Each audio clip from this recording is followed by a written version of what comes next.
प्रवेशोत्सवात तुंगण दिगर शाळेत शिक्षण मंत्र्यांचा उत्साही सहभाग। ग्रामीण भागातील विद्यार्थ्यांमध्ये नवचैतन्य। शिक्षणासाठी पालक शिक्षकांना आवाहन।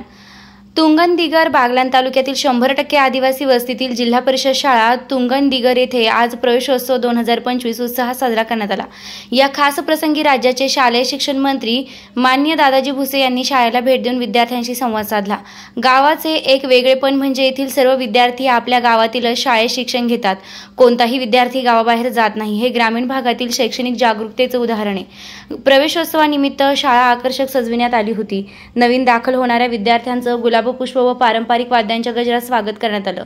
विशेष गोड धान्याचे जेवण देखील विद्यार्थ्यांसाठी आयोजित करण्यात आले होते। शिक्षण मंत्री दादाजी भुसे यांनी आपल्या भाषणात सांगितले की विद्यार्थ्यांच्या चेहऱ्यावरील आनंद पाहून देशाचं भविष्य उज्ज्वल वाटतं। ग्रामीण भागातील विद्यार्थ्यांमध्ये ही प्रचंड क्षमता असून योग्य दिशा दिल्यास ते जागतिक पातळीवर स्पर्धा करू शकतात। यावेळी मंत्री भुसे यांनी पालकांशी संवाद साधत घरीही आपल्या मुलांकडून अभ्यास करून घ्यावा असं आवाहन केलं। तसेच शिक्षकांनाही गुणवत्तापूर्ण शिक्षण देण्याबाबत मार्गदर्शन करण्यात आलं। या कार्यक्रमानं शाळा, विद्यार्थी, पालक आणि ग्रामस्थांमध्ये नवीन शैक्षणिक वर्षासाठी आत्मविश्वास व प्रेरणा दिली। प्रवेशोत्सवाच्या निमित्तानं ग्रामीण शिक्षण क्षेत्रात नवचैतन्य निर्माण झालं असल्याची भावना यावेळी व्यक्त करण्यात आली। प्रतिनिधी नाशिक खबर।